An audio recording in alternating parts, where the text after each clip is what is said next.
میرے بھائیوں، رمضان مبارک کے روزوں کو باقی تمام عبادات پر، چاہے وہ حج ہو، نماز ہو، زکوٰۃ ہو اور جتنے فرائض ہیں، ان پر اس اعتبار سے رمضان مبارک کے روزوں کو فوقیت حاصل ہے کہ پورے قرآن حکیم میں باقی جتنی بھی عبادات ہیں ان کی ڈیٹیل سکیٹرڈ فارم میں ہے، بکھری ہوئی حالت میں. یعنی اگر میں کہوں کہ حج کے ٹاپک پہ آیات کہاں ہیں، وہ سورۃ البقرہ میں بھی ہیں، سورہ آل عمران میں بھی ہیں، سورۃ الحج کے اندر بھی ہیں. نماز کے ٹاپک میں تو کئی ایک صورتوں میں یہ ایشو ڈسکس ہوا ہے. اسی طریقے سے زکوٰۃ بھی سینکڑوں جگہ پہ ڈسکس ہوئی ہے. لیکن رمضان مبارک کو یہ فوقیت حاصل ہے کہ رمضان مبارک کا جو ٹاپک ہے پورے قرآن میں صرف ایک ہی جگہ پہ ڈسکس ہوا ہے پورے قرآن میں، اور وہ سورۃ البقرہ کا رکوع نمبر ہے 23. 6 آیات میں آیت نمبر 183 سے لے کر 188 تک. سورۃ البقرہ آیت نمبر 183 سے 188 تک جو آپ نے قرآن حکیم میں کھول رکھی ہے، اس میں رمضان مبارک کے ٹاپک کو ڈسکس کیا گیا ہے.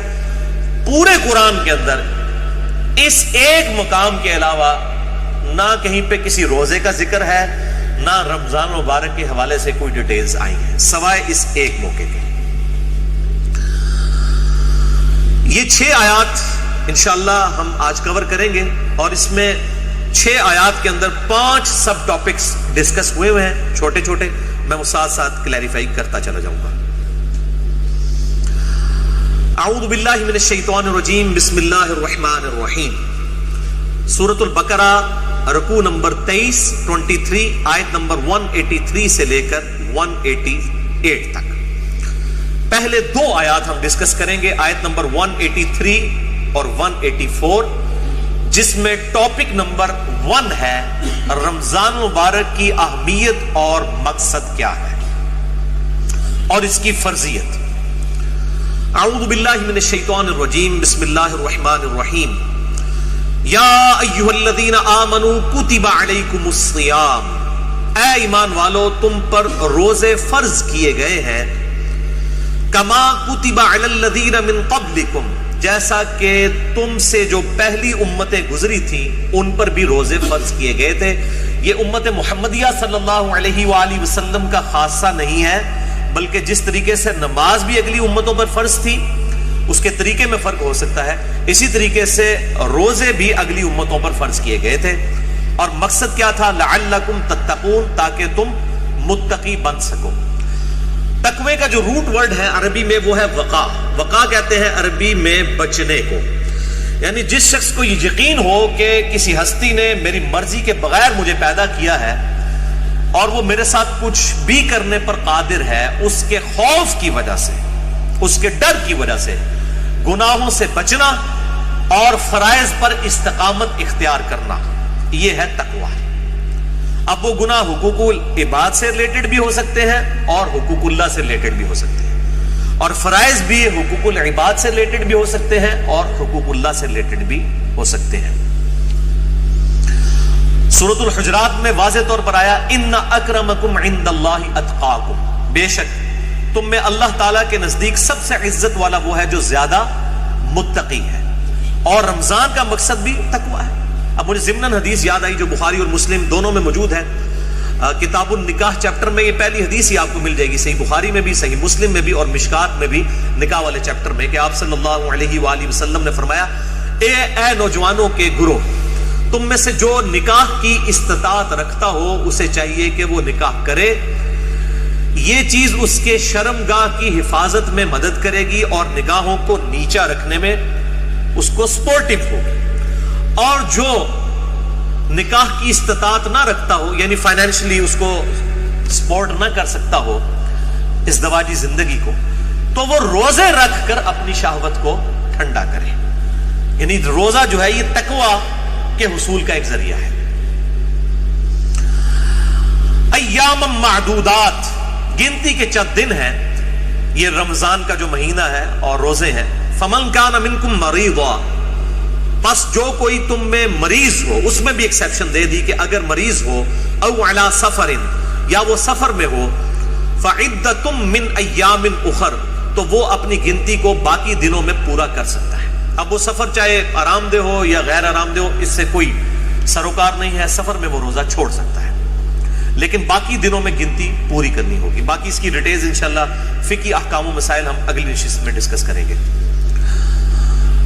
وَعَلَى الَّذِينَ يُطِيقُونَهُ فِدْيَةٌ طَعَامُ مِسْكِينٍ، اور وہ لوگ جو بڑی مشکل سے طاقت رکھتے ہیں روزہ رکھنے کی، یعنی بہت بوڑھے ہو چکے ہیں، بیمار ہیں، یا اسی طریقے سے کوئی حاملہ عورت ہے، کوئی دائمی مریض ہے شوگر وغیرہ کا، اس طرح کی جو صورتحال ہو، فدیۃ طعام مسکین، وہ فدیہ دے سکتا ہے مساکین کو. فمن تطوع خیرا فهو خیر له، اور جو کوئی اس سے بھی زیادہ اللہ کی راہ میں خرچ کرنا چاہے، یعنی ویسے تو ایک روزے کے بدلے ایک مسکین کو ایک وقت کھانا ہے، اگر کوئی زیادہ مساکین کو کھلانا چاہتا ہے، جتنا گڑ پاؤ گے اتنا ہی میٹھا ہوئے گا، تو اس کے لیے اتنا ہی بہتر ہے. وَأَن تَصُومُوا خَيْرٌ لَكُمْ، اور اگر تم روزہ رکھو تو اسی میں تمہارے لیے بہتر ہے. یہ نہ ہو کہ تھوڑی سی بیماری اور بہانہ کر کے کہو جی میں تو فدیہ ہی دے دینا، روزہ رکھنے کی کڑی لوڑ ہے. اِن كُنتُمْ تَعْلَمُونَ، اگر تم جانتے ہو تو روزہ رکھنے میں ہی بہتری ہے. یعنی انسان سب سے بڑا خود اپنے اوپر جو ہے وہ گواہ ہے اور مفتی ہے، وہ بہتر سمجھتا ہے کہ مجھے کس طریقے سے چیزوں کو لے کر چلنا ہے. جیسے دنیاوی منفعت کے لیے وہ انسان چھوٹی چھوٹی چیزوں کا خیال رکھتا ہے، تو آخرت کے اعتبار سے بھی وہ خیال رکھے. اچھا، یہ جو آیت ہے وَعَلَى الَّذِينَ يُطِيقُونَهُ فِدْيَةٌ طَعَامُ مِسْكِينٍ، اس حوالے سے صحیح بخاری میں ایک حدیث ہے انٹرنیشنل نمبر کے مطابق 4505، جس میں ابن عباس کا قول ہے کہ یہ آیت منسوخ نہیں ہے، کیونکہ بعض اصحاب کا موقف ہے. صحیح بخاری میں 4507 نمبر حدیث آتی ہے جس میں ابن عمر کا قول ہے کہ یہ آیت منسوخ ہے. یعنی ان کا موقف یہ ہے کہ یہ پہلے آپشن تھی کہ جو شخص مال دے سکتا ہے وہ مال دے لے، اور جو روزہ رکھ سکتا ہے وہ روزہ رکھ لے. یہ دونوں آپشن ہیں، یعنی مریض والا چکر نہیں. جو مالدار ہے وہ صرف مال دے دے، چاہے وہ صحت مند بھی ہے تو روزہ رکھنے کی ضرورت نہیں ہے. یہ ابن عمر کا موقف ہے 4507. جبکہ ابن عباس کا موقف صحیح بخاری میں 4505 ہے، وہ یہ کہتے ہیں کہ یہ آیت منسوخ نہیں ہے، بلکہ اس سے مراد وہ بوڑھا اور بوڑھی ہے یا بیمار شخص جس کو صحت یاب ہونے کی امید نہیں ہے اور بڑی مشکل سے وہ روزہ رکھنے پر قادر ہے، اس کے لیے روزہ نبھانا مشکل ہے. جیسا کہ بعض کا شوگر کی بیماری ایسی ہو سکتی ہے کہ انسان کے لیے مشکل ہو جائے آج کے دور کے اندر، یا بڑھاپا خود بہت بڑی بیماری ہے، کوئی 80-90 سال کا کوئی بزرگ ہے اور وہ روزہ نہیں رکھ سکتا، تو اس کے لیے یہ آپشن ہے کہ وہ اس کے بدلے فدیہ دے دے، ایک وقت کا مسکین کو کھانا کھلا دے. صحیح بخاری میں آتا ہے انس بن مالک جب بوڑھے ہو گئے تھے، ان کی عمر 100 سال کے قریب تھی، تو روزانہ وہ ایک مسکین کو کھانا کھلایا کرتے تھے گوشت کے ساتھ، دال نال نہیں، گوشت نہ، اللہ کی راہ میں گوشت کے ساتھ کھانا. اور یہ بھی آتا ہے کہ وہ بسا اوقات 30 مساکین کو اکٹھا بٹھا کر کھانا کھلا دیا کرتے تھے 30 کے 30 روزوں کا. تو یہ دونوں طرح آپشن موجود ہے، جس طرح بھی کر لیا جائے. میں انشاءاللہ اگلی دفعہ اس پہ ڈیٹیل بات کروں.